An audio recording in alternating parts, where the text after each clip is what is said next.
السلام علیکم ورحمۃ اللہ۔ الحمدللہ ان الحمدللہ نحمده ونستعینه ونستغفره ونؤمن به ونتوکل علیہ ونعوذ باللہ من شرور انفسنا ومن سیئات اعمالنا من یهده اللہ فلا مضل له ومن یضلله فلا هادی له واشهد ان لا الہ الا اللہ وحده لا شریک له واشهد ان محمدا عبده ورسوله۔ فاعوذ باللہ من الشیطان الرجیم، بسم اللہ الرحمن الرحیم۔ کنتم خیر امۃ اخرجت للناس تأمرون بالمعروف وتنہون عن المنکر۔ فقد قال اللہ تعالی فی مقام آخر، وَلَقَدْ أَرْسَلْنَا رُسُلَنَا بِالْبَيِّنَاتِ وَأَنزَلْنَا مَعَهُمُ الْكِتَابَ وَالْمِيزَانَ لِيَقُومَ النَّاسُ بِالْقِسْطِ۔ فقد قال اللہ تعالی فی مقام آخر، یا ایہا الذین آمنوا کونوا قوامین بالقسط شہداء للہ۔ صدق اللہ العظیم۔ حضرات گرامی، قرآن مجید کے 3 مقامات سے 3 آیات کے حصے اقتباس میں نے آپ کے سامنے اس وقت تلاوت کیے ہیں، اور تینوں ہی معروف ہیں۔ آج کے عنوان امت مسلمہ کشمیر سے فلسطین تک انصاف کی تلاش میں۔ ان آیات کی روشنی میں ان سے رہنمائی لیتے ہوئے ہم اس عنوان کے تحت کچھ رہنمائی قرآن کے ذریعے سے، سیرت کے ذریعے سے حاصل کرنے کی کوشش کریں گے۔ امت کی بات ہے، پہلی آیت بھی امت کے حوالے سے ہی ہے۔ کیا وہ بہترین گروہ تم ہو جسے دنیا کے لیے، انسانوں کے لیے میدان میں لایا گیا ہے؟ تم معروف کا حکم دیتے ہو اور منکر سے منع کرتے۔ کنتم خیر امۃ اخرجت للناس تأمرون بالمعروف وتنہون عن المنکر۔ لیکن مسئلہ وہی پرانا ہے۔ جب بھی امت کے حوالے سے بات شروع ہوتی ہے، پہلا سوال یہی سامنے آ جاتا ہے کہ کس امت مسلمہ کی بات ہو رہی ہے؟ وہ امت مسلمہ برسر زمین نظر نہیں آتی۔ امت مسلمہ کا عنوان تو موجود ہے، یہ کتابوں اور خطابوں میں ہے، لیکن عملاً امت مسلمہ ایک مؤثر ہستی یا ایک حیثیت سے، یا کسی پلیٹ فارم کا نام ہو، کسی ایسی قوت کا نام ہو جو دنیا میں دیکھی جا سکتی ہو، جس کا اپنا کوئی اثر ہو، جو دنیا کے اندر اپنے آپ کو منواتی ہو، جس کا وجود لوگوں کے سامنے محسوس صورت میں آتا ہو۔ تو یہ ہم دیکھتے ہیں کہ یہ صورتحال اس طرح نہیں ہے جیسے ہونی چاہیے۔ اللہ رب العالمین نے ہمارے لیے قرآن مجید میں امت کے اعتبار سے جو باتیں بتائی ہیں، امت ہی کا خطاب دیا۔ یہاں خیر امت کہا، دوسرے مقام پر امت وسط کہا، یعنی خیر و خوبی کے حوالے سے ہی اللہ تعالی نے ہمیں یاد کیا اور ہمیں بتایا کہ اس ایمان کی بنیاد پر جو امت تشکیل پاتی ہے، اس ایمان کی بنیاد پر اس رسول کی قیادت میں اس قرآن کو لے کر کھڑے ہونے والی، اس ایک قبلے کی طرف رخ کرنے والی امت، اسے خیر امت ہونا چاہیے، اسے امت وسط ہونا چاہیے، اس لیے کہ اللہ نے اسے خیر امت ہی کہا، اللہ نے اسے امت وسط ہی کہا۔ یہ الگ بات کہ وہ اپنی خیر کو بھول چکی ہو، اپنی ذمہ داریوں سے کہیں دور چلی گئی ہو اور اس کا احساس اسے نہ رہا ہو، اور وہ اپنے آپ کو امت تو کہے لیکن امت کے تقاضے پورے نہ کرے۔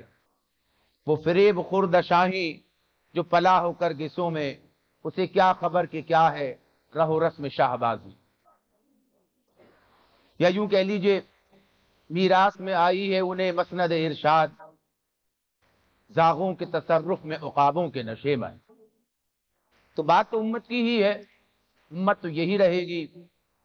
اللہ نے ہمیں ایک امت بنایا ہے، اللہ نے ہمیں خیر امت بنایا ہے، امت وسط کا لقب دیا ہے، یہ الگ بات کہ ہم اپنی اس حیثیت کو فراموش کر دیں، اپنی ذمہ داریوں کو ادا نہ کریں، ان سے فرار حاصل کریں، اور وہ خطابات، وہ ٹائٹل جو ہمیں اللہ تعالیٰ نے عطا کیے ہیں وہ کچھ وقت کے لیے کہ جب تک ہم اپنے آپ کو صحیح مقام پر نہ لائیں واپس لے لیے جائیں، اس حیثیت سے معطل کر دیے جائیں کہ جب تک اپنی ذمہ داری پوری نہ کریں اس مقام تک نہ آئے کہ واقعی سے ایک امت کہا جا سکے، اسے خیر امت کہا جا سکے، امت وسط کہا جا سکے۔ تو بہرحال یہ ایک اپنی جگہ ایک واقعہ ہے، ایک حقیقت ہے جس کی طرف متوجہ کرنے کی بات تینوں گفتگو جو اس سے پہلے آپ کے سامنے ہوئی ہیں ان میں اس کا احساس دلایا گیا کہ اب یہ کام کرنا بات ہے انصاف کی تلاش میں۔ تو معاملہ یہ ہے کہ جو عدل کے، جو قسط کے علم بردار بنائے گئے، یعنی ہمارا معاملہ کیا ہے، اس امت کا معاملہ کیا ہے، ہماری حیثیت کیا ہے، اسے ہمیں اپنے سامنے رکھنے کی ضرورت ہے۔ اور میں نے جو 2 آیات مزید آگے منتخب کی اس میں اللہ رب العالمین نے یہی بات بتائی، وَلَقَدْ أَرْسَلْنَا رُسُولَنَا بِالْبَيِّنَاتِ وَأَنزَلْنَا مَعَهُمُ الْكِتَابَ وَالْمِيزَانَ لِيَقُومَ النَّاسُ بِالْقِسْطِ۔ اللہ نے یہ بات ہمیں بتائی کہ اللہ نے جو رسول بھیجے ہیں ان رسولوں کے بھیجنے کی غرض و غایت کیا تھی؟ تو فرمایا ہم نے اپنے رسول بھیجے روشن نشانیوں کے ساتھ، اللہ کی آیات کے ساتھ، ان کے ساتھ اللہ نے کتاب اور میزان نازل کی، کس لیے؟ تاکہ لوگ عدل پر قائم ہو جائیں، لیقوم الناس بالقسط، تاکہ لوگ عدل پر قائم ہوں۔ تو جس دین کا تقاضا ہی یہ سامنے رکھ دیا جائے، جس دین کی بات ہی اس عنوان کے ساتھ کی جائے، تو اس دین کے ماننے والوں کا معاملہ کیا ہونا چاہیے؟ ابھی یہ بات اقامت دین کے حوالے سے آپ کے سامنے آئی، اظہار دین کے حوالے سے آپ کے سامنے آئی۔ جس طرح اللہ تعالیٰ یہ بات کہتے ہیں لِيُظْهِرَهُ عَلَى الدِّينِ كُلِّهِ وَالَّذِي أَرْسَلَ رَسُولَهُ بِالْهُدَى وَدِينِ الْحَقِّ لِيُظْهِرَهُ عَلَى الدِّينِ كُلِّهِ۔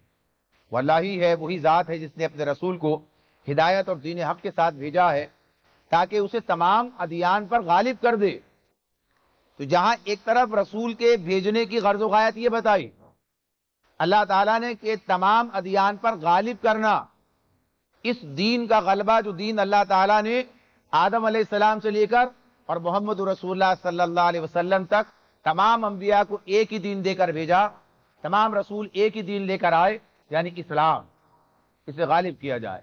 اور اس آیت کے اندر سورہ حدید کی آیت 25 ہے اور آپ کے درمیان بہت معروف ہے کہ اقامت دین کی جد و جہد کرنے والے، اس کی بات کرنے والے، اسے اپنا عنوان، اپنا نصب العین بتانے والے تو اسے بہت پڑھتے ہیں، اس آیت استعمال کرتے ہیں، ان کے سامنے ہوتی ہے کہ اللہ تعالیٰ یہاں یہ بات کہہ رہے ہیں کہ رسولوں کے بھیجنے کی غرض یہ ہے، کتابوں کے نازل کرنے کا مقصد یہ ہے لیقوم الناس بالقسط، تاکہ لوگ عدل پر قائم ہو جائیں۔ تو گویا دونوں ایک ہی بات، یہ باتیں دونوں ایک ہی ہیں، چاہے اظہار دین کہا جائے، چاہے دین کا غلبہ کہا جائے یا عدل کا قیام کہا جائے، دونوں ایک ہی بات ہوگی، یہ الگ الگ باتیں نہیں ہیں۔ اس لیے کہ اسلام نظام عدل ہے، اسلام نظام عدل و قسط ہے، اور یہ بات ہمیں اچھی طرح سمجھ لینی چاہیے کہ اسلام ہی نظام عدل و قسط ہے۔ یعنی اس بات کو ہمیں بہت اچھی طرح سے اپنے ذہنوں میں اتار لینا چاہیے کہ اگر کہیں عدل کا قیام ممکن ہے، اگر عدل کہیں پایا جاتا ہے، حقیقی عدل کہاں موجود ہے؟ تو حقیقی عدل اللہ تعالیٰ کے اس دین کے ذریعے ممکن ہے، اور جگہوں پر عدل کا کوئی تصور نہیں ہے۔ یعنی وہ عدل ہو سکتا ہے کچھ چیزیں اس کے مطابق ہوں، لیکن کلی طور پر بحیثیت مجموعی جہاں ظلم مٹ جائے، جہاں عدل قائم ہو جائے، جہاں انصاف ہو، جہاں ناانصافی ختم ہو جائے، یہ اگر ممکن ہے تو اسلام کے ذریعے ہی ممکن ہے۔ جتنا چاہیں جائزہ لے لیں، جس طرح چاہیں دیکھ لیں۔ بعض اوقات ہم سمجھتے ہیں، ہم دیکھ رہے ہوتے ہیں، کچھ غلط فہمیاں ہوتی ہیں، قانون کی حکمرانی الگ چیز ہے، قانون کی حکمرانی الگ چیز ہے، لیکن قانون کا عدل پر ہونا، عدل کے مطابق ہونا، یہ ایک جدا چیز ہے۔ مغربی دنیا کے حوالے سے ہم بعض اوقات یہ سوچ رہے ہوتے ہیں کہ وہاں پر قانون کی حکمرانی، قانون ہمارے مقابلے میں ایسا نہیں کہ 100%، ہمارے مقابلے میں جب ہم اپنا موازنہ ان کے ساتھ کر رہے ہوتے ہیں تو بعض اوقات یہ غلط فہمی پیدا ہو جاتی ہے کہ مسلمانوں کا اور غیر مسلموں کا موازنہ لوگ سمجھ رہے ہوتے ہیں۔ ایسا نہیں ہے، ہم اسلام پر اس طرح قائم نہیں ہے۔ یہ اسلامی معاشرہ، اسلامی سوسائٹی، اسلامی عدل، اس کا تو کوئی تصور بھی نہیں ہے ابھی ہمارے پاس، لہذا یہ ہم سمجھ رہے ہوتے ہیں شاید اس کا موازنہ اس طرح، لیکن اس کے باوجود بھی جو ہماری صورتحال جہاں بھی جس درجے میں بھی ہے تو وہاں ہمیں قانون کی حکمرانی نظر آتی ہے، اور اس کی بنیاد پر بہت سے مسائل حل ہوتے ہوئے نظر آتے ہیں، لیکن اس کا مطلب یہ نہیں ہے کہ وہ قانون عدل پر مبنی ہے۔ ان قوانین کے اندر بیشتر معاملات ایسے ہی ہیں کہ جو ظلم پر مبنی ہے۔ جہاں ظلم ہے، ظلم کا مطلب آپ جانتے ہیں جس کا جو حق ہے اسے نہ دیا جائے، جس کا جو مقام ہے وہ اسے نہ ملے، تو جس نظام کی بنیاد ہی شرک پر ہو، جس نظام کی بنیاد شرک پر ہو، وہ کبھی عدل کا معیاری تصور نہیں دے سکتا۔ اللہ رب العالمین نے واضح طور پر ہمیں یہ بات بتائی ہے، ان الشرک لظلم عظیم، شرک ظلم عظیم ہے، شرک ظلم عظیم ہے۔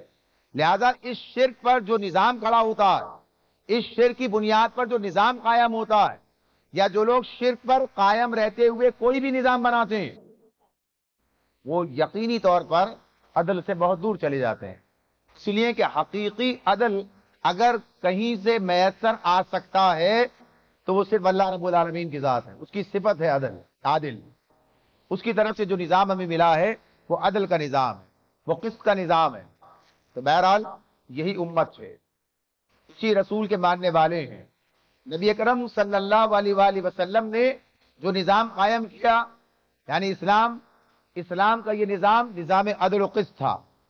اس نظام کے قائم کرنے والوں نے، اس نظام کو دنیا تک پہنچانے والوں نے دنیا کو حقیقی عدل کے تصور سے آشنا کیا۔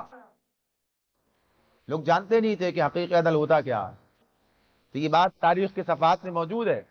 آپ جانتے ہیں کہ مسلمان جب ظلم کے نظام کے خاتمے کے لیے، جب ظلم کے نظام کو ختم کر کے لوگوں کو عدل کے نظام کو دینے، یا یوں کہیے کہ لوگوں کو بندوں کی غلامی سے نکال کر اللہ کی غلامی میں دینے کے لیے، اور نظام ظلم کو ختم کر کے اسلام کے نظام عدل کو قائم کرنے کے لیے جب دنیا میں پھیلے ہیں، جب اس پیغام کو لے کر دنیا میں گئے ہیں، تو وہ قومیں جن پر انہوں نے غلبہ حاصل کیا، ظاہر ہے کہ یہ نظام جو ظلم کے نظام تھے، انہوں نے جگہ ایسی تو نہیں چھوڑی، جنگیں ہوئی ہیں، جہاد ہوا ہے، قتال ہوا ہے، لیکن اس کے نتیجے میں جب اسلام کا نظام ان کے سامنے آیا تو انہوں نے برملا یہ بات کہی، کل تک ہم غلام تھے، اسلام نے آ کے ہمیں آزاد کیا۔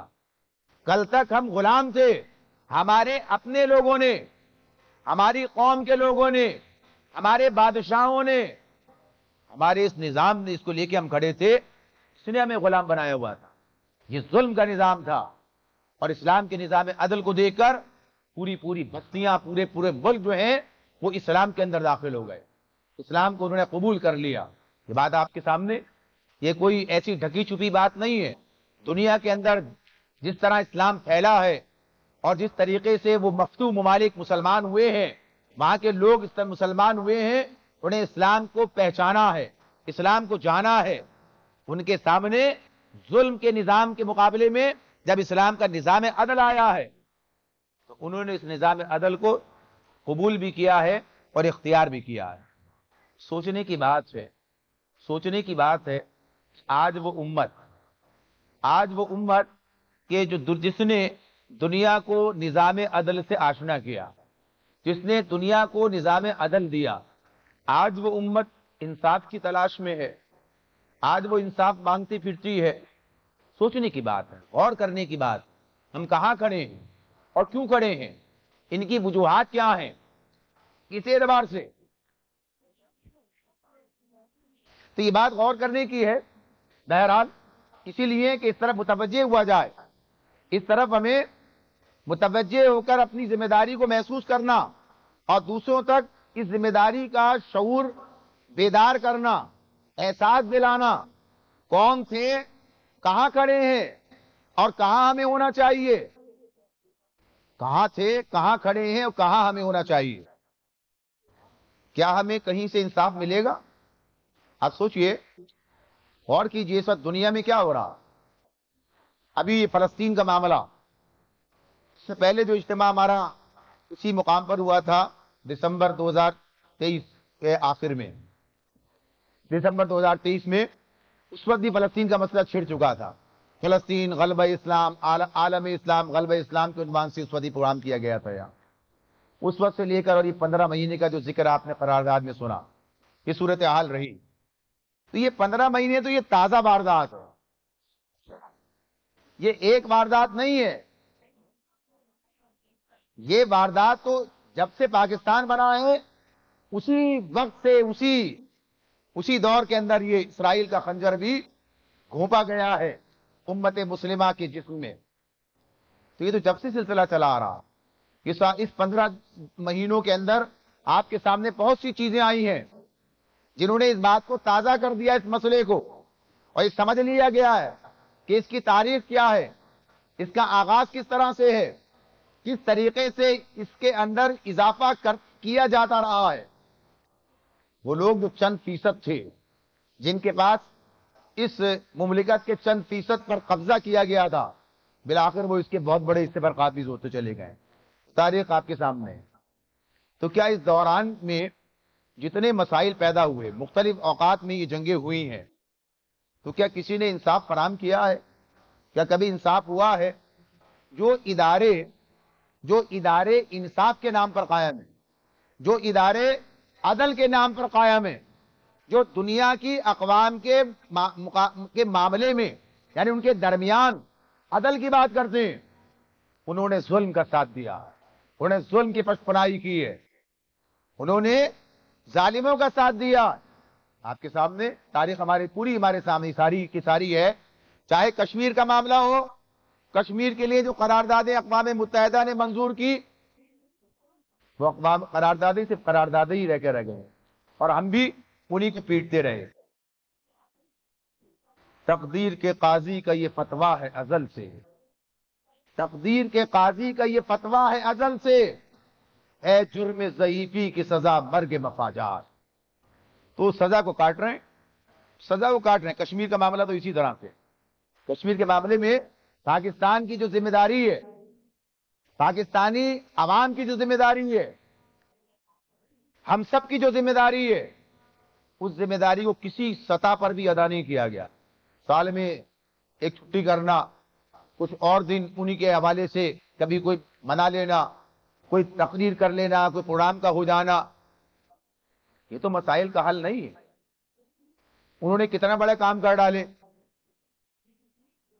انہوں نے اس کی متنازعہ حیثیت کو ہی تحلیل کر دیا۔ اقوام متحدہ کی قراردادیں دنیا کے اندر مانی جانے والی حیثیت میں سب کو سبوتاژ کیا۔ ہم نے صرف اس کے مقابلے میں کیا کیا؟ کچھ دیر کے لیے احتجاجاً کھڑا ہو جائے۔ یعنی اس وقت کی حکومت نے کیا کام کیا تھا؟ آدھے گھنٹے کے لیے کھڑے ہو جائیے، کچھ اپنا احتجاج جو ہے وہ دنیا کے سامنے ریکارڈ کرا دیجئے، کراتے رہیے۔ زمیں جنبت نہ جنبت گل محبت، یعنی کام کرتے رہیے، تو جو نتیجہ سامنے وہ آپ کے سامنے۔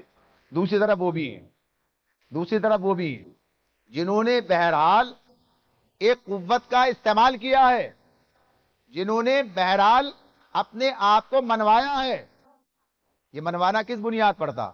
کہ جو ان کے بس میں تھا وہ انہوں نے کیا۔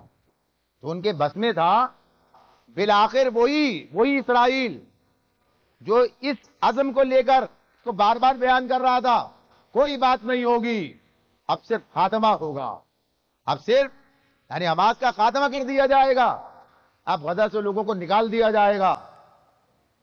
بالآخر اس بات پہ مجبور ہوا ہے کہ اس نے انہی کے ساتھ میں انہی کے ساتھ جو ہے مذاکرات کیے ہیں۔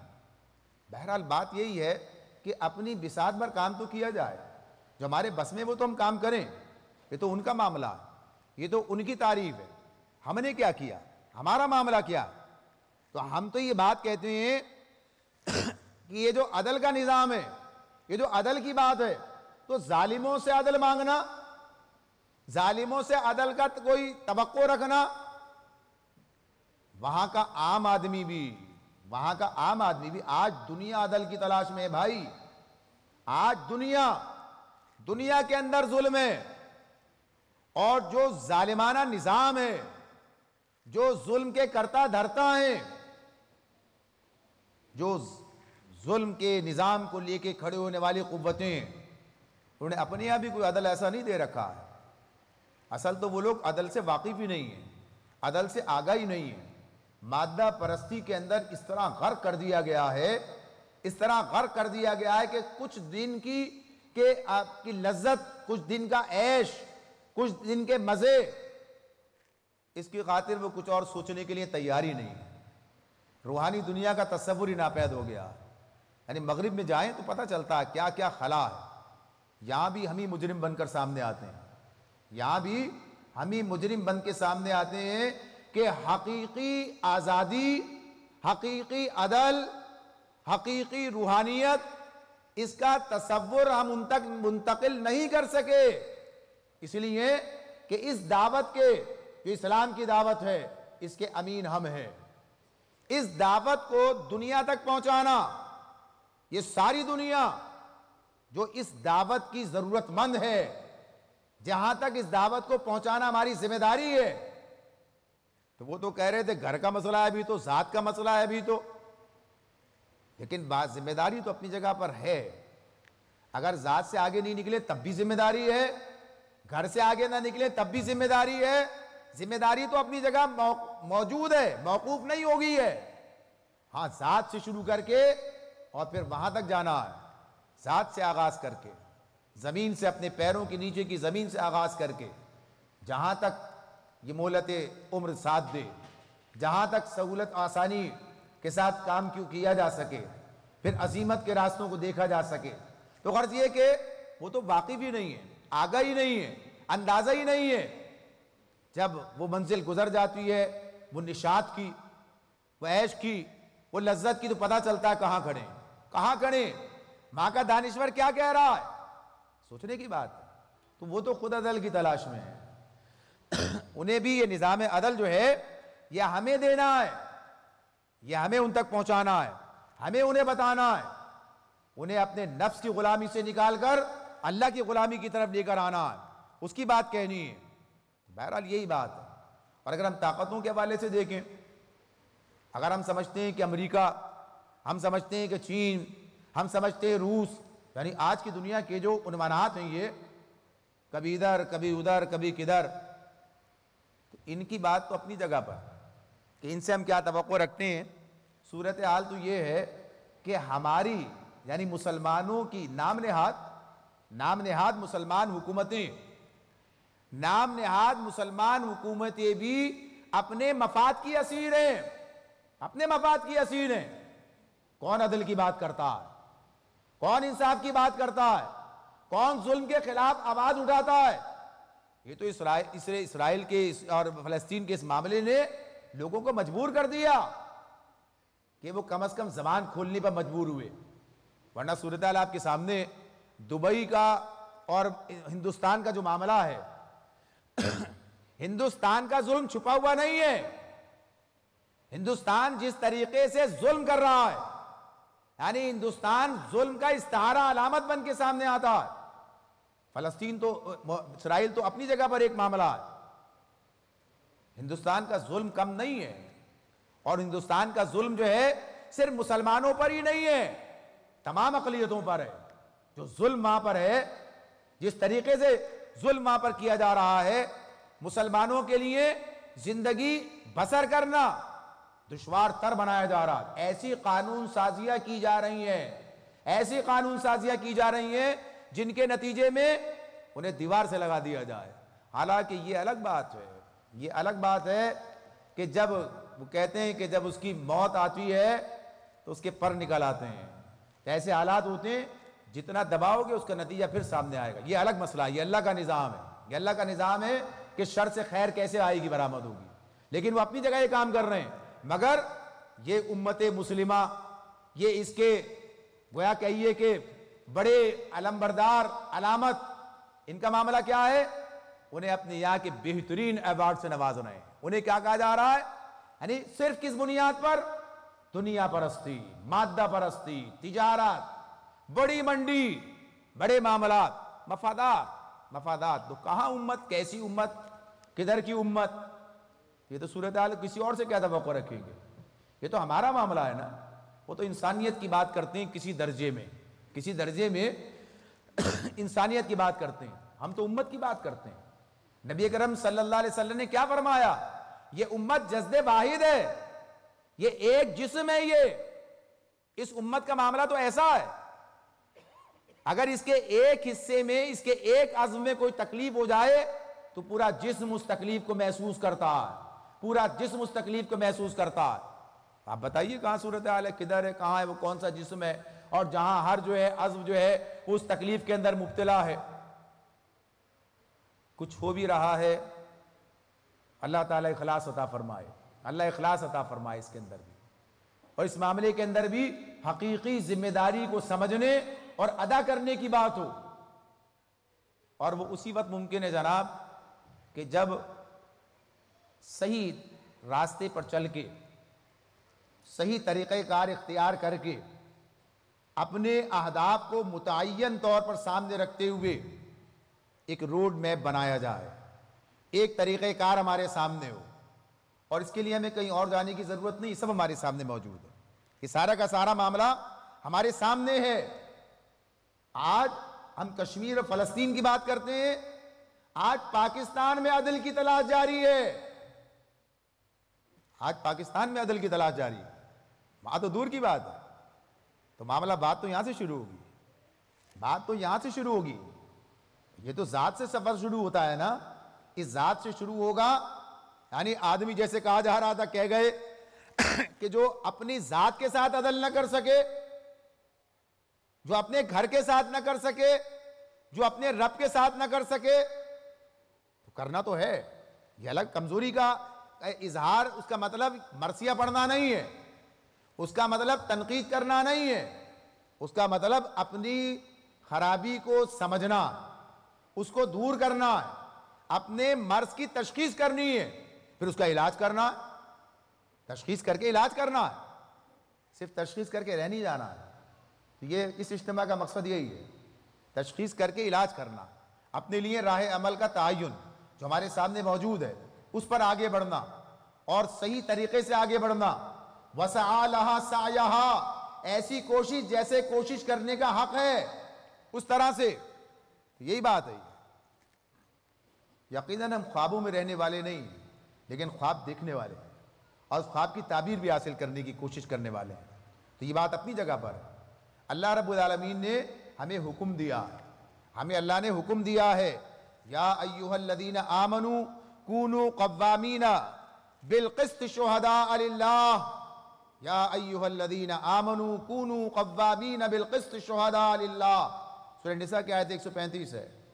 اے لوگوں جو ایمان لائے ہو, اے لوگوں جو ایمان لائے ہو, انصاف پر قائم رہنے والے. مولانا نے اس کا ترجمہ کیا ہے انصاف کے علم بردار, صرف انصاف کرنے والے نہیں, انصاف کا علم اٹھانے والے, انصاف کی خاطر کھڑے ہو جانے والے, علم بردار, اور حق کی گواہی دینے والے بنو, اللہ کی خاطر حق کی گواہی دینے والے بنو. تو یہ تو اللہ کا حکم ہے ہمارے سامنے, یہ تو ہمیں بتایا گیا, یہ کام تو ہمیں کرنا ہے, یہ کام تو ہمیں کرنا ہے. اس کے بغیر تو کام ہمارا پورا تو دور کی بات ہے, گویا صحیح کام انجام ہی نہیں دیا جا سکتا جس کے ذریعے سے ہم اللہ کے سامنے اپنا عذر پیش کر سکیں. یعنی اس معاملے میں اس عدل کی بات کو, اس انصاف کی بات کو, اس اسلام کی بات کو پہلے میں نے آپ کے سامنے عرض کیا, عدل اور دین الگ الگ نہیں ہے. دین اسلام نظام عدل ہے. یہ اس کی ہر چیز عدل پر مبنی ہے. اللہ سے اپنے تعلق کو صحیح بنیادوں پر قائم کرنا، یہ بھی تو عدل ہے۔ اللہ کے ساتھ تعلق صحیح ہونا چاہیے۔ عبد اور معبود کے اس تعلق کی بات جو تھی، عبد اور معبود کا تعلق، اگر عبد اور معبود کا تعلق درست طریقے پر قائم نہ کیا جا سکے، یعنی عبد جو ہے وہ عبد بن کر رہنے کے لیے تیار نہ ہو، وہ اپنے معبود کو وہ مقام نہ دے جو اس کا مقام ہے، وہ بندگی رب کے لیے تیار نہ ہو، تو پھر نتیجہ کیا نکلے گا؟ صحیح عدل کے مطابق، اس کے مطابق اس طرح سے آگے بڑھنا۔ اور پھر ظاہر سی بات ہے جتنا سارا کام ہے سب کا سب جو ہے، جو چیزیں ہیں، کوئی بھی چیز ایسی نہیں ہے جسے کہا جا سکے کہ یہ سوا ہے۔ سوا کا معاملہ تو بعد میں آتا ہے، وہ اس کی کوالٹی کے اعتبار سے آگے بڑھتی ہے بات۔ ورنہ جتنی باتیں کہی گئی، جتنی ذمہ داریاں بتائی گئی، یہ سب عدل کا تقاضا ہے۔ جب آدمی یہ کام نہیں کرے گا تو ظلم کرے گا، ظلم کرے گا، اور یہ کام کرے گا تو عدل کرے گا، اسلام پہ عمل کرے گا تو عدل کرے گا، اور اسی عدل کے نظام کو لے کے کھڑا ہوگا، اسی کو دنیا کے اندر لے کے جائے گا، اسی کو سب کے سامنے رکھے گا، اور اپنی ذات کو ایک عدل کا نمونہ بنا کر، اپنے معاشرے کو، اپنے ملک کو ایک نمونہ بنا کر دنیا کے سامنے رکھے گا۔ تو کیا مطلب ہوا اس کا؟ اس کا مطلب یہی ہوا کہ ترجیح اول کیا بنے گی؟ کام کیسے ہوگا؟ مسلم بنو، مسلم بنو، مسلم بناؤ، امت کا تصور دو، شہادت حق، شہادت حق، دعوت حق، دعوت حق، دعوت عدل، جو عنوان چاہے رکھیے، اس پر عمل پیرا ہونا، اس پر عمل پیرا ہونا، یہ کام کرنا۔ یہ کام اگر کیا جائے گا تو بات آگے بڑھے گی، اور اگر یہ کام نہیں کیا جائے گا تو باتیں صرف یہیں تک رہیں گی کہ ہم آئیں گے، جمع ہوں گے، باتیں کریں گے، پھر اس کے بعد پھر منتشر ہو جائیں گے، پھر کبھی کوئی موقع آئے گا تو پھر ایسا معاملہ ہوگا۔ تو ہمیں جو چیز اپنی ذات کے اندر پیدا کرنی ہے، جو سبق ہمیں لینا ہے، جو راستہ ہے، چاہے کشمیر کا مسئلہ ہو، چاہے فلسطین کا مسئلہ ہو، چاہے دنیا کے کسی بھی مظلوم کا مسئلہ ہو، دنیا کے کسی بھی مظلوم کا مسئلہ ہو، یہ بات تو میں نے آپ کے سامنے رکھی۔ قرآن کے الفاظ میں اللہ نے کہا کہ تمہیں اخرجت للناس، لوگوں کے لیے نکالا گیا ہے۔ تمہارا معاملہ کہیں ایک اس کا نہیں ہے۔ اگر ظلم فلسطین میں ہے، کشمیر میں، اس کے علاوہ بھی کہیں ہے، کسی غیر مسلم دنیا کے اندر ہے، وہاں بھی ہے، تو بہرحال مسلمان کا کام کیا ہے؟ وہ ظلم کے خلاف کھڑا ہوتا ہے، وہ اسلام کے نظام عدل کے قیام کے لیے کھڑا ہوتا ہے۔ ابھی میں نے عرض کیا تھا آپ سے کہ صحابہ کرام جو نکلے تھے، کس لیے نکلے تھے؟ اسی لیے نکلے تھے کہ لوگوں کو لوگوں کی غلامی سے نکالا جائے، ظلم کے، جبر کے نظام سے نکالا جائے۔ یہ بھی نہیں کہ لوگوں کو اسلام کے اندر داخل کر لیا جائے، نہیں، یہ تو آزادی دی اللہ نے، لا اکراہ فی الدین، دین میں کوئی زور زبردستی نہیں، آزاد کیا۔ اس کا فیصلہ آخرت میں اللہ تعالیٰ کرے گا، اس کا جواب اسے اجر اور سزا دونوں وہاں دے گا۔ لیکن دنیا میں لوگوں پر سے لوگوں کا جبر کا خاتمہ، یہ اللہ تعالیٰ نے ہمارے ذمہ لگایا کہ اس کی جدوجہد کرنا، آزاد مرضی سے فیصلہ کریں لوگ، تو نکلے تھے اسی کام کے لیے۔ تو یہ کہ ظلم کے خاتمے کا معاملہ اور عدل کے قیام کا معاملہ، خنجر چلے کسی پہ تڑپتے ہیں ہم امیر، خنجر چلے کسی پہ تڑپتے ہیں ہم امیر، سارے جہاں کا درد ہمارے جگر میں ہے، سارے جہاں کا درد ہمارے جگر میں ہے۔ اگر واقعی مسلم ہو تب کی بات ہے، لیکن جہاں معاملہ یہ ہو بجھی عشق کی آگ اندھیر ہے، مسلمان نہیں راکھ کا ڈیر ہے، یعنی کیفیت اگر یہ بن جائے، حقیقت خرافات میں کھو گئی، یہ امت روایات میں کھو گئی، واپس آئیے، واپس پلٹیے، شراب کہن پھر پلا ساقیہ، وہی جام گردش میں لا ساقیہ، مجھے عشق کے پر لگا کر اڑا، میری خاک جگنو بنا کر اڑا، خرد کو غلامی سے آزاد کر، جوانوں کو پیروں کا استاد کر، تڑپنے پھڑکنے کی توفیق دے، دل مرتضیٰ سوز صدیق دے۔ آئیے پلٹیے اپنی تاریخ کی طرف، پلٹیے اپنے آغاز کی طرف، اسی امت مسلمہ جو واقعی امت مسلمہ تھی، واقعی امت مسلمہ تھی۔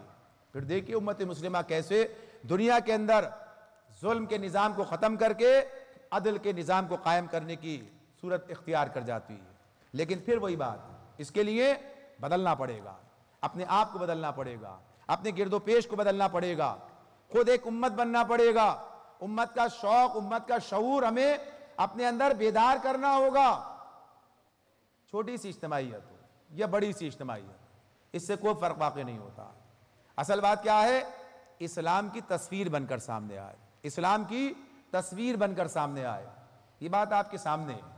نبی اکرم صلی اللہ علیہ وآلہ وسلم مکے میں کتنے افراد پر، کتنے نفوس پر مشتمل وہ جو ہے قافلہ تھا، کتنے لوگ تھے، لیکن ان کا معاملہ کیا تھا؟ اس جبر کے ماحول کے اندر بھی کوئی ایک معاملہ ایسا نہیں ہے کہ اللہ کے حکم پر عمل کیا جا سکتا ہو اور نہ کیا گیا ہو. ذاتی حیثیت میں اس پر عمل کیا جا سکتا ہو اور نہ کیا گیا ہو. ہم اس انتظار میں ہیں جب اقامت دین ہو جائے گی، جب اسلامی نظام قائم ہو جائے گا، جب اسلامی حکومت کا قیام عمل میں آ جائے گا، تب ہم بھی معیاری مسلم بن جائیں گے. تب ہم بھی بن جائیں گے. ارے ہم تو خود ہی ہم تو پہلے ہیں. اور جب تک ابھی نہیں ہے تو ابھی تو بہرحال کام چل ہی رہا ہے، ابھی تو کام چل ہی رہا ہے. اس غلط فہمی سے باہر آنا ہے، اس غلط فہمی سے باہر آنا ہے. اپنی اس ذات پر، اپنے اس گھر پر، اپنے اثر و رسوخ کے دائرے میں، وہاں پر تو ہمیں کلی طور پر جتنا ہمارے بس میں اسلام کو قائم کرنا ہوگا. اور اگر ہم یہ کام نہیں کرتے تو پھر کیا ہوگا معاملہ؟ پھر یہ قول و فعل کا تضاد ہوگا. اور جو قول و فعل کا تضاد ہو، پھر وہاں پر بات آگے نہیں بڑھتی ہے. تو اپنے آپ کو اسی طور پر، اس معیار پر لے کے آنا. تسلیم صاحب جس کی بات کر رہے تھے، بہرحال وہ اپنی جگہ پر، تو اسی بنیاد پر کہ ہماری ذات سے شہادت حق کا فریضہ ادا ہو جائے. یہ اجتماعیت اپنی ذات کے اندر ایک ایسا نمونہ بن کر سامنے آئے کہ جس کے بارے میں کہا جا سکے کہ واقعی اقامت دین کے سپاہی ایسے ہی ہوا کرتے ہیں، اقامت دین کی جماعت ایسی ہی ہوا کرتی ہے. اقامت دین کا ہدف رکھنے والے لوگ اپنے ترجیحات کیسے طے کرتے ہیں؟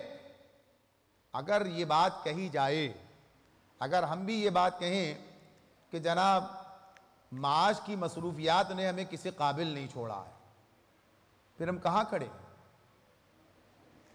کھڑے ہیں؟ ہم جو دنیا کو سمجھانے گئے ہیں، جو دنیا کو بتانے گئے ہیں، جن کا کام یہی ہے کہ وہ اپنا ہدف طے کریں.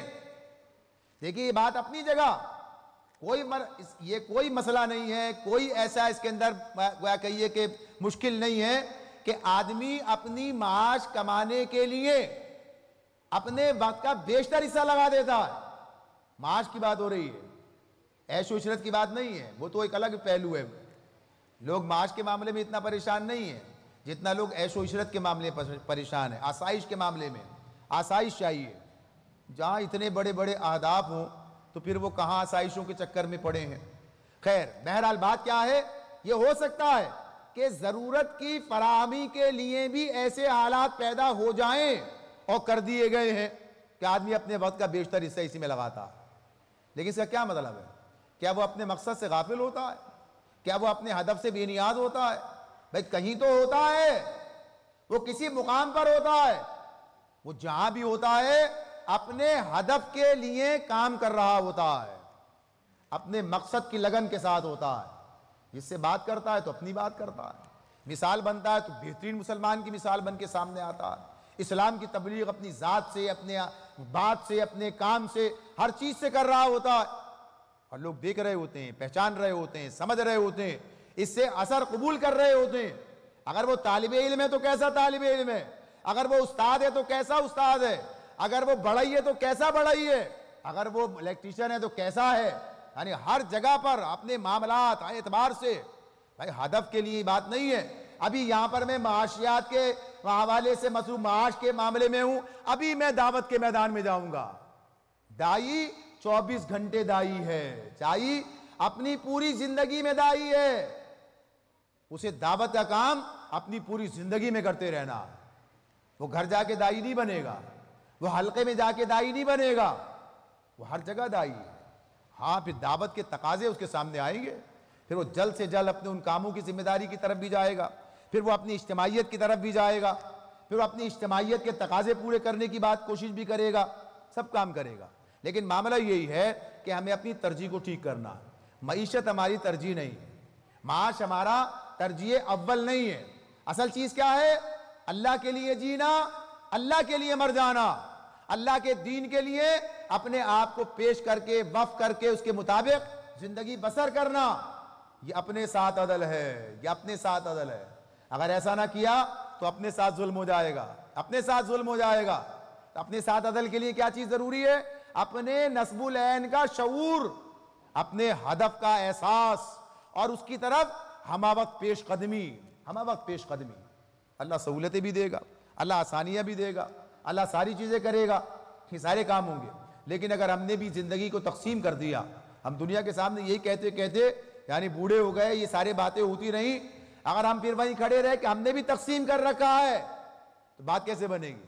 یہ کہا تقسیم نہیں ہے، زندگی میں تقسیم نہیں ہے، ایک کل ہے، یہ ایک اکائی ہے۔ یہ اس دین، ہر جگہ آدمی دین کا جو ہے علم بردار ہے، عدل کا علم بردار ہے، اسلام کا داعی ہے، وہ شہادت حق کا فریضہ ادا کرنے والا ہے۔ تو حضرات گرامی، یہ ہے وہ بنیاد جس پر ہمیں آگے بڑھنا ہے، اسی بنیاد پر ہمیں مسلم معاشرہ بنانا ہے، اسی بنیاد پر جنت کا طلبگار معاشرہ۔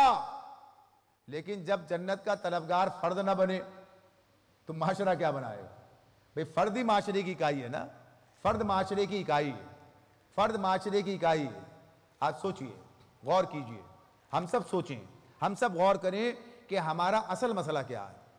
جس دن اصل مسئلہ مغفرت اور جنت کا حصول بن گیا، جس دن اصل مسئلہ مغفرت اور جنت کا حصول بن گیا، سمجھ لیجئے ہم اپنے ٹریک پر ہیں، ہم اپنی جگہ پر ہیں، ہم صحیح راستے پر ہیں۔ لیکن اگر مسئلوں میں سے ایک مسئلہ یہ بھی ہے، مسئلوں میں سے نہیں، واحد ایک ہی مسئلہ ہے، ایک مسلمان کا جو مسئلہ ہے وہ ایک ہی ہے، اپنے رب کی رضا حاصل کر لے، اپنے رب کی رضا حاصل کر لے، اسی کا نام مغفرت اور جنت ہے۔ اس پر ہمیں معاشرہ بنانا ہے، اس پر ہمیں معاشرہ بنانا ہے۔ تو ظاہر سی بات ہے کہ یہ فرد سے آگے بات بڑھے گی، تم مسلم معاشرہ بناؤ، جنت کا طلبگار معاشرہ بناؤ۔ جنت کا طلبگار نہیں بنے گا، جنت اگر ہدف نہیں بنے گی، جنت مطمع نظر نہیں بنے گی تو دنیا جینے نہیں دے گی، دنیا ہمیں اپنا اسیر بنا کر رہے گی۔ اسی لیے قرآن بار بار یہ بات کہتا ہے، بار بار یہ بات کہتا ہے کہ جنت کے راستے پہ آگے بڑھو۔ سارعوا الی مغفرۃ من ربکم وجنۃ عرضها السماوات والارض، سابقوا الی مغفرۃ من ربکم وجنۃ عرضها کعرض السماء والارض اعدت للذین آمنوا باللہ ورسلہ۔ ہمارے لیے تیار کی ہے، ہمارے لیے تیار کی ہے۔ تو یہ سرعتی سبقت، یہ تو جنت کے لیے۔ ہاں یہ کام بھی ساتھ ساتھ چل رہے ہیں، یہ ساتھ ساتھ نہیں، یہ کام یہ آ رہے ہیں، یہ بھی ایک کام ہے۔ ان کاموں کے اندر آدمی جہاں معاملات میں، جہاں آدمی معاش میں، جہاں آدمی دیگر چیزوں کے اندر، یہ سارے یہاں بھی وہی اپنا کردار جو ہے وہ ادا کرتا چلا جاتا ہے۔ تو اسی کے تحت ہمیں ایک مسلم معاشرہ تشکیل دینا، ایک امت کا تصور لوگوں کے اندر عام کرنا، امت کے تصور کے تحت لوگوں کو اس دین کے ساتھ وابستہ کرنا۔ اور یہ کام اتنے آسان نہیں ہے، وہ ایسے کہا جائے کہ صرف تقریر سے، صرف یہ کسی پروگرام کے کر لینے سے یہ کام انجام پا جائے گا اور لوگوں کے اندر امت کا شعور پیدا ہو جائے گا، لوگ امت کی حیثیت سے جینے مرنے کے لیے تیار ہو جائیں گے۔ یہ باتیں یہاں تک تو اپنی جگہ پر ہیں۔ جو مسائل ہمارے ہیں، جو مسائل ہمارے ہیں، ہمارے مسالک کے مسائل ہیں، ہمارے دیگر مسائل ہیں، ہم خانوں کے اندر بٹ کے رہ گئے ہیں، ہمیں کم از کم اس سے بلند ہو کر اپنے آپ کو اس سے بالاتر کرتے ہوئے ٹھیٹ صحیح دین کا تصور دنیا کے سامنے پیش کرنا ہوگا، قرآن کی دعوت کو لے کر اٹھنا ہوگا، نبی اکرم صلی اللہ علیہ وسلم کے گرد، یعنی آپ کی شریعت، آپ کی سنت، آپ کے گرد لوگوں کو، سیرت، اس کے گرد لوگوں کو جمع کرنا ہوگا، ان چیزوں پر اپنے آپ کو فوکس، اس پر اپنے آپ کو مرکوز کرنا ہوگا کہ جو لوگ مسلمانوں کے درمیان متفق علیہ ہیں، اسی طرف لے کے آنا ہوگا۔ وقت لگے گا، محنت ہوگی، کام کرنا پڑے گا، لیکن انشاءاللہ تعالی نتیجہ نکلے گا۔ کام کرنے سے ہی نتیجہ نکلا کرتا ہے۔ اور جب تک آدمی صرف سوچتا رہے، جب تک صرف خواب دیکھتا رہے، خوابوں کی دنیا میں ہی جیتا رہے، تو بات آگے نہیں بڑھتی ہے۔ خواب ضرور دیکھیے، بڑے خواب دیکھیے، یقیناً دیکھیے، لیکن اس کی تعبیر کی تلاش کے اندر میدان عمل میں اتر کے آئیے، میدان عمل میں نکلیے۔ یہ اللہ کا بڑا فضل ہے، اس کا احسان ہے کہ اس نے ہمیں ایک اجتماعیت عطا فرما دی ہے جس کے ذریعے سے ہم صحیح ٹھیک اسلام دین کی اقامت کی جدوجہد کے لیے پیش قدمی کر سکتے ہیں۔ اپنے نظم سے وابستہ رہیے، اپنی اجتماعیت کے ساتھ جو ہے پوری طرح سے اس کے ساتھ منظم رہتے ہوئے اس جدوجہد کو اپنی ذات، اپنے گھر، اپنے گرد و پیش، اپنے اثر و رسوخ اور پھر اس ملک کے اندر آگے بڑھاتے ہوئے انشاءاللہ امت کے مسائل حل کرنے کی صورتحال بھی پیدا ہو جائے گی۔ یہ بات آخر میں ہمیں اپنے سامنے رکھنی چاہیے، اور یہ بات بار بار آپ کے سامنے رکھی جاتی ہے کہ ہماری ذمہ داری کہاں کی ہے؟ ساتھ اور اس جہاں ہم کھڑے ہیں۔ اور یہ بات اپنی جگہ ایک واقعہ، اگر پاکستان ایک صحیح اسلامی ریاست بن جائے، اگر واقعتاً انہی اصولوں پر، اسی ضابطۂ حیات پر قائم ہو جائے، واقعتاً یہ ایک اسلامی حکومت ریاست قائم ہو جائے، تو دنیا کے اندر اپنا وہ کردار ادا کر سکے گی کہ دنیا کے اندر سے ظلم کا خاتمہ کیا جا سکے۔ اور میں اور آپ یہاں اسی کام کے مکلف ہیں، اسی کام کے ذمہ دار ہیں کہ اس سرزمین پر، اس مملکت کے اندر اللہ کے دین کو قائم کرنے کی جدوجہد کی جائے، دعوت کے ذریعے سے، اصلاح معاشرہ کے ذریعے سے، جب کبھی تبدیلی کا وقت آئے تو اس میں اپنا حصہ ڈالنے کے ذریعے سے۔ بہرحال یہ کام انجام پائے گا اگر اس کام کو سلیقے سے، طریقے سے، حکمت سے اور اپنی پوری تندہی کے ساتھ کیا جائے۔ اللہ رب العالمین ہمارے جمع ہونے، اس درد دل، اس امت کے تصور اور اس امت کے لیے کچھ کرنے کا جذبہ اور اپنی ذات اللہ کے ساتھ وابستہ کرنے، بندگی رب کا وہ تصور جو عنوانات سامنے رکھے گئے، یا اللہ ہمیں اس سے بہتر استفادے کی توفیق عطا فرما دے۔ وآخر دعوانا ان الحمدللہ رب العالمین۔